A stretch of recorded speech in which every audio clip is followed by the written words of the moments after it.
Praise the lord. ಪ್ರೀತಿಯ ಸಹೋದರ ಹಾಗೂ ಸಹೋದರರೇ, ಈ ದಿನ ನೋಡೋದ್ರಲ್ಲಿ ಬಹಳ ಸಂತೋಷವಾಗಿದ್ದೇನೆ. ಯೇಸು ಕ್ರಿಸ್ತನ ಶ್ರೇಷ್ಠವಾದ ನಾಮದಲ್ಲಿ ನಿಮಗೆಲ್ಲರಿಗೂ ವಂದನೆ ಸಲ್ಲಿಸ್ತೇನೆ. ಶಾಲು ನಿಮಗೆ ಸಮಾಧಾನ ಉಂಟಾಗಲಿ.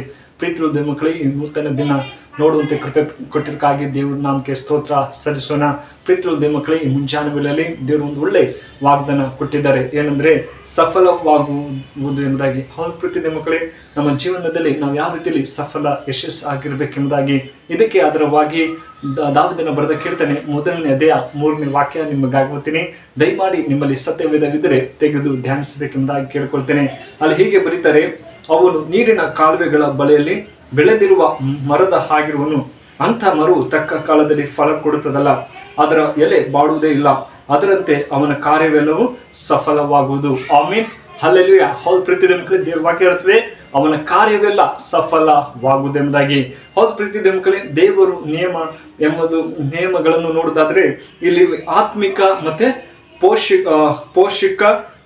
ಪೋಷಣೆ, ನಿರಂತರ ವಿಶ್ವಾಸ ಮತ್ತು ಯಶಸ್ವಿ ಎಂಬುದಾಗಿ ಕಾಣ್ತೀವಿ. ಹೌದು ಪ್ರೀತಿ ಮಕ್ಕಳೇ, ಇಲ್ಲಿ ಆತ್ಮಿಕವಾಗಿ ನಾವು ಯಾವ ರೀತಿಯಲ್ಲಿ ಯಶಸ್ವಿ ಹೊಂದಬೇಕು ನಮ್ಮ ಜೀವಿತದಲ್ಲಿ ಬರೀ ಸೋಲನ್ನೇ ನಾವು ಕಾಣ್ತಾ ಇದ್ದೀವಿ. ಅಪ್ಪ, ನನ್ನ ಜೀವನದಲ್ಲಿ ಯಾವ ರೀತಿಯಲ್ಲಿ ಯಶಸ್ವಿ ಕಾಣಬೇಕು, ನನ್ನ ಜೀವಿತದಲ್ಲಿ ಯಾವ ರೀತಿಯಲ್ಲಿ ಸಫಲವಾಗಬೇಕು, ಆತ್ಮಿಕ ರೀತಿಯಲ್ಲಿ ಅಥವಾ ಲೌಕಿಕ ರೀತಿಯಲ್ಲಿ ನೋಡೋದಾದ್ರೆ ಪ್ರೀತಿದೆ ಮಕ್ಕಳು, ಎಲ್ಲ ಜನರಿಗೆ ನೋಡೋದಾದ್ರೆ ಅವ್ರು ಮುಂದೆ ಹೋಗ್ತಾ ಇದ್ದಾರೆ. ನಾನು ಕೂಡ ಯಾವ ರೀತಿಯಲ್ಲಿ ಮುಂದೆ ಹೋಗ್ಬೇಕೆಂಬ ಗಲಿಬಿಲಿ ಇರ್ಬೋದು. ಆದರೆ ದಾವೀದನ ಕೀರ್ತನೆ ಇಲ್ಲಿ ವಾಕ್ಯ ಹೇಳ್ತಿದೆ ಪ್ರೀತಿದೆ ಮಕ್ಕಳೇ, ನೋಡಿ, ಅದರಂತೆ ಅವರ ಕಾರ್ಯವೆಲ್ಲ ಸಫಲವಾಗುವುದು. ನೋಡಿ, ಯಾವ ತರ ನೀರು ಆ ಗಿಡಕ್ಕೆ ಬೆಳೆಸ್ತಾ ಇರ್ತಿದ್ರು, ದೇವ್ರು ಯಾವ ರೀತಿಯಲ್ಲಿ ಬೆಳೆಸ್ತಾರೋ ಅದೇ ತರ ನಮ್ಮ ಜೀವಿತದಲ್ಲಿ ಸಫಲ ಕಾರಣಕ್ಕೆ ಸಹಾಯ ಮಾಡ್ತಾರೆ. ಪ್ರೀತಿದ ಮಕ್ಕಳೇ, ಇಲ್ಲಿ ನೋಡೋದಾದ್ರೆ ಪ್ರೀತಿದ ಮಕ್ಕಳೇ ಅದೇ ತರ ಹೇಳ್ತಾರೆ ನೋಡಿ, ವಿಶ್ವಾಸ ಮತ್ತು ದೇವರಿಂದ ನೀಡಲ್ಪಟ್ಟು ವೃಕ್ಷಗಳಾಗಿವೆ ಎಂಬುದಾಗಿ.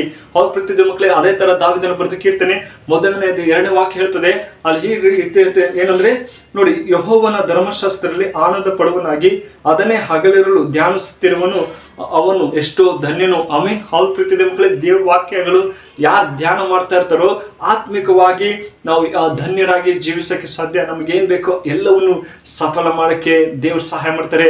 ಹೌದು ಪ್ರೀತಿದ ಮಕ್ಕಳೇ, ದೇವ್ರ ವಾಕ್ಯಗಳನ್ನು ನಾವು ಧ್ಯಾನ ಮಾಡಬೇಕು ಎಂಬುದೇ ದೇವ್ರ ವಾಕ್ಯ ಹೇಳ್ತದೆ. ನಮ್ಮ ಜೀವಿತದಲ್ಲಿ ಲೌಕಿಕವಾಗಿ ನಾವು ಸೋಲ್ಬಹುದು, ಆದ್ರೆ ಆತ್ಮಿಕವಾಗಿ ನಾವು ಗೆಲ್ಲಬೇಕು ಎಂಬುದೇ ದೇವ್ರ ವಾಕ್ಯ ಹೇಳ್ತದೆ. ಒಂದು ದಿವಸ ಒಂದು ಹುಡುಗಿ ಒಂದು ಒಳ್ಳೆ ಕಾಲೇಜಿಗೆ ಹೋಗ್ಬೇಕೆಂಬ ಆಸೆ, ಅವಳಿಗೆ ಗೌರ್ಮೆಂಟ್ ಕೆಲಸ ಬೇಕೆಂಬುದಾಗಿ ಆ ಮಂತ್ರಿಗೆ ಒಂದು ಲೆಟರ್ ಕೊಡ್ತಾರೆ, ಹಣ ಎಲ್ಲ ಕೊಡ್ತಾರೆ. ಆದರೆ ವಿಫಲವಾಗಿ ಕಣ್ಣೀರಿಂದ ದುಃಖ ಪಡ್ತಾಳೆ. ಅಯ್ಯೋ, ನನ್ನ ಜೀವನದಲ್ಲಿ ಯಾರು ಸಹಾಯ ಮಾಡಿಲ್ಲಲ್ಲ, ನಾನು ಇಷ್ಟು ದುಡ್ಡು ಹಣ ಕೊಟ್ಟೆ. ತಂದೆ ತಾಯಿ ದುಃಖ ಪಡ್ತಾರೆ. ಹೌದು ಪ್ರೀತಿಯ ಮಕ್ಕಳೇ, ಅವ್ರು ಜಯ ಕಾಣದೆ ದುಃಖದಲ್ಲಿ ಇರ್ತಾರೆ. ಆದರೆ ನಾವಾದರೂ ದೇವರಲ್ಲಿ ನಂಬಿಕೆ ವಿಶ್ವಾಸ ನಮ್ಮಲ್ಲಿ ಬರಬೇಕು. ದೇವರೇ, ನಿನ್ನ ವಾಕ್ಯದಲ್ಲಿ ಸಫಲ ಕೊಡ್ತೀಯ. ನೀರಿಗೆ ಯಾವುದೇ ರೀತಿಯಲ್ಲಿ ಮರಗಳನ್ನ ನೀರಿಲ್ಲದೆ ಜೀವ ಕೊಡ್ತಾರೋ ಅದೇ ತರ ಸಫಲ ಕೊಡುವಂತಹ ದೇವರಾಗಿದ್ದಾರೆ. ಪ್ರೀತಿಯ ಮಕ್ಕಳೇ, ಇಂಗ್ಲೆಂಡ್ ದೇಶದಲ್ಲಿ ಎಲಿಜಬೆತ್ ಎಂಬಂತ ಮಹಾರಾಣಿ ಅವರು ನೋಡಿದಾದ್ರೆ ಪ್ರೀತಿಯ ಮಕ್ಕಳೇ, ಈ ದೇಶನ ಯಾವ ರೀತಿಯಲ್ಲಿ ನಡೆಸಲಿಯಪ್ಪ ಅಂತ ಕಣ್ಣೀರಿಂದ ಇರುವಾಗ ಅವ್ರು ಪ್ರತಿದಿನ ಅವರು ದೇವ್ರ ವಾಕ್ಯನ ಓದ್ತಾ ಇದ್ರು ಎಂಬುದಾಗಿ ಹೇಳ್ತಿದ್ರು. ಸತ್ಯವೇದ ನನಗೆ ಇಡೀ ದೇಶನ ಆಳ್ವಿಕೆ ಮಾಡುತ್ತೆ ಸಹಾಯ ಮಾಡುತ್ತೆ ಎಂಬುದಾಗಿ. ಹೌದು ಪ್ರೀತಿಯ ಮಕ್ಕಳೇ, ಅವರಿಗೆ ಸಫಲನ ಇಂಗ್ಲೆಂಡ್ ದೇಶದಲ್ಲಿ ಮಹಾರಾಣಿ ಎಲಿಜಬೆತ್ ಅವರಿಗೆ ಒಳ್ಳೆ ರೀತಿಯಲ್ಲಿ ನಡೆಸಿದ್ದಾರೆ ಎಂಬುದನ್ನು ನೋಡ್ತೀವಿ ಪ್ರೀತಿಯ ಮಕ್ಕಳೇ. ಹೌದು ಪ್ರೀತಿಯ ಮಕ್ಕಳೇ, ನಾವು ಕೂಡ ನಂಬಿಕೆಯಿಂದ ದೇವ್ರ ವಾಕ್ಯ ಓದುವಾಗ ನಾವು ವೃಕ್ಷವಾಗಿ ಸಫಲವಾಗಿ ಜಯ ಹೊಂದಕ್ಕೆ ಸಾಧ್ಯ. ಅದೇ ತರ ದಾನಿಯೇಲನ ಜೀವಿತ ನೋಡಿದ ಪ್ರೀತಿಯ ಮಕ್ಕಳೇ, ಆತ ಕೂಡ ಆ ಒಳ್ಳೆ ರೀತಿಯಲ್ಲಿ ತನ್ನ ಕೀಳ್ಮಟ್ಟದಿಂದ ಬೆಳೆದು ರಾಜನಾಗಿ ಮಾಡಿದರೆ ಎಂಬುದನ್ನು ನೋಡ್ತೀವಿ ಪ್ರೀತಿಯ ಮಕ್ಕಳೇ. ದಾನಿಯೇಲ ಪ್ರವಾದನ ಗ್ರಂಥ 9ನೇ ಅಧ್ಯಾಯ 2ನೇ ವಾಕ್ಯ ನೋಡಿದಾದ್ರೆ ಅಲ್ಲಿ ಹೀಗೆ ಬರೀತಾರೆ ನೋಡಿ, ಏನಂದ್ರೆ 1ನೇ ವರ್ಷದಲ್ಲಿ ದಾನಿಯೇಲನಾದ ನಾನು ಶಾಸ್ತ್ರಗಳನ್ನು ಪರೀಕ್ಷಿಸಿ ಯೆಹೋವನು ಪ್ರವಾದಿಯಾದ ಯೆರೆಮೀಯನಿಗೆ ದಯಪಾಲಿಸಿದ ವಾಕ್ಯ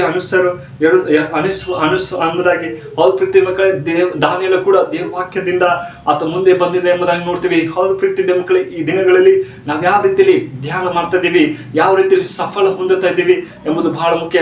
ಆತ್ಮಿಕವಾಗಿ ಆಗಲಿ ಅಥವಾ ಲೌಕಿಕವಾಗಿ ನಾವು ಜೀವಿಸದೆ ದೇವರೇ ನಿನ್ನಲ್ಲಿ ಆತ್ಮಿಕವಾಗಿ ಬಲ ಹೊಂದುವಂತೆ ಸಹಾಯ ಮಾಡು. ಈ ದಿನ ಎಷ್ಟೋ ಮಕ್ಕಳು ದುಃಖದಲ್ಲಿದ್ದಾರೆ. ನನ್ನ ಮಗಳು ಚೆನ್ನಾಗಿ ಓದ್ತಾ ಇದ್ದಿಲ್ಲ, ನನ್ನ ಮಗಳು ಮುಂದೆ ಬರ್ತಾ ಇಲ್ಲ, ಮಗಳು ಯಾಕಪ್ಪ ದೇವರೇ ಈ ತರ ಕಷ್ಟ, ಇಷ್ಟೆಲ್ಲ ಹಣ ಕೊಡ್ತಾ ಇದೀವಿ ಎಂಬುದಾಗಿ ದುಃಖದಲ್ಲಿ ಪಡ್ಬೋದು ಕುಟುಂಬದವರು. ಆದರೆ ಪ್ರೀತಿಯ ಮಕ್ಕಳೇ, ಇಂದು ದೇವರು ಸಫಲ ಕೊಡೋರಾಗಿದ್ದಾರೆ. ನಿಮ್ಮ ಜೀವಿತದಲ್ಲಿ ಎಲ್ಲ ಕಾರ್ಯಗಳನ್ನು ಜಯ ಕೊಡುವಂತ ದೇವರಾಗಿದ್ದಾರೆ. ಆತನಲ್ಲಿ ವಿಶ್ವಾಸ ಇರಬೇಕು, ಆತನಲ್ಲಿ ಯಶಸ್ಸಿದೆ. ದೇವರೇ ನಿನ್ನ ವಾಕ್ಯ ಇಂದಿನಿಂದ ಓದುವಂತೆ ಸಹಾಯ ಮಾಡು, ಮಕ್ಕಳಿಗೆ ಓದಿಸುವಂತೆ ಸಹಾಯ ಮಾಡಪ್ಪ ಅಂತ ಕೇಳುವಾಗ ನಿಶ್ಚಯವಾಗಿ ಜಯ ಕೊಡುವರು ಆಗಿದ್ದಾರೆ. ಪ್ರೀತಿಯ ಮಕ್ಕಳೇ, ಈ ವಾಕ್ಯ ನಿಮ್ಮ ಜೀವಿತದಲ್ಲಿ ಆಶೀರ್ವದಿಸಿ ಕಾಪಾಡಿ. ಪ್ರಾರ್ಥನೆ ಮಾಡೋಣ, ಕಣ್ಮುಚ್ಚಿಕೊಂಡು ಪ್ರಾರ್ಥಿಸೋಣ.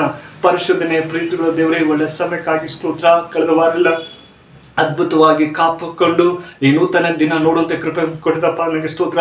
ಹೌದೇಸಪ್ಪ ದೇವರೇ, ನೀನು ಸಫಲ ಕೊಡುವಂತ ದೇವರು ಅಪ್ಪ. ಈ ವಿಡಿಯೋ ಯಾರು ನೋಡ್ತಾರೋ ಮಕ್ಕಳಿಗೆ ಯಾವ ಸಮಸ್ಯೆ ಇದ್ದಾರೆ ಎಲ್ಲ ಬಿಡುಗಡೆ ಕೊಡು, ಅವ್ರ ಕುಟುಂಬದಲ್ಲಿ ಶಾಂತಿ ಸಮಾಧಾನ ಕೊಡು ಅಪ್ಪ. ಅವ್ರ ಕುಟುಂಬದಲ್ಲಿ ಜಯ ಕಾಣುವಂತೆ ಸಹಾಯ ಮಾಡಪ್ಪ ಅಂತ ಪ್ರಾರ್ಥಿಸ್ತಿದ್ದೇವೆ. ನಿನ್ನ ಧರ್ಮಶಾಸ್ತ್ರ ಯಾವಾಗಲೂ ಧ್ಯಾನ ಮಾಡುವಂತೆ ಅವ್ರ ಮಕ್ಕಳನ್ನ ನಡೆಸಪ್ಪ ಅಂತ ಪ್ರಾರ್ಥಿಸಿದ್ರೆ.